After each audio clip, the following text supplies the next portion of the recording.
ഇന്ന് ഞാൻ ഞങ്ങളുടെ ഓഫീസിലെ ന്യൂ ഇയർ ആഘോഷത്തിൻ്റെ വീഡിയോ ആയിട്ടാണ് വന്നിരിക്കുന്നത്. രാവിലെ തന്നെ ഞങ്ങൾ എല്ലാവരുടെയും പേര് എഴുതിയിട്ട് നറുക്കെടുപ്പ് നടത്തി. എന്തിനാണെന്നറിയോ?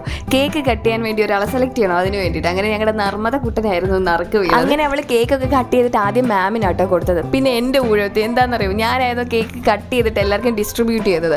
അങ്ങനെ 12 പേരുള്ളത് ഞാൻ 14-15 പീസും കണ്ടോ കട്ട് ചെയ്ത്. ഒരുവിധം കണക്ക് ഗുണിച്ച് ഹരിച്ചൊക്കെ ഞാൻ കട്ട് ചെയ്തെടുത്തേനെ. എല്ലാവർക്കും ഒരേ കണക്ക് കിട്ടണമല്ലോ. മാംഗോ ഫ്ലേവറിലെ കേക്കായിരുന്നു കേട്ടോ, നല്ല ടേസ്റ്റ് ഉണ്ടായിരുന്നു. പിന്നെ ഇതൊരു 10 ദിവസം മുമ്പ് എടുത്ത വീഡിയോ. ഞങ്ങൾ ക്രിസ്മസ് ഫ്രണ്ടിനെ സെലക്ട് ചെയ്തിട്ടുണ്ടായിരുന്നു. പക്ഷേ ക്രിസ്മസ് ആഘോഷിക്കാൻ പറ്റാത്ത കാരണം ന്യൂ ഇയറിന് എല്ലാവരും ഗിഫ്റ്റൊക്കെ എക്സ്ചേഞ്ച് ചെയ്യാമെന്ന് തീരുമാനിച്ചു. അങ്ങനെ ഇത് ന്യൂ ഇയർ ദിവസമാണ് കേട്ടോ ഗിഫ്റ്റൊക്കെ എക്സ്ചേഞ്ച് ചെയ്യുന്നത്. പിന്നെ എനിക്ക് ആരെയും കിട്ടിയെന്ന് അറിയാമോ?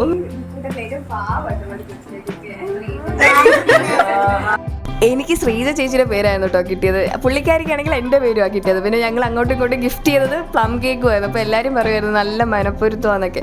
പിന്നെ ഫുഡ് ഞങ്ങൾക്ക് കഴിക്കാൻ തന്നത് ചിക്കൻ ബിരിയാണി ആയിരുന്നു. പിന്നെ അതൊക്കെ കഴിച്ചിട്ട് ഞങ്ങൾ വീട്ടിൽ പോന്നു.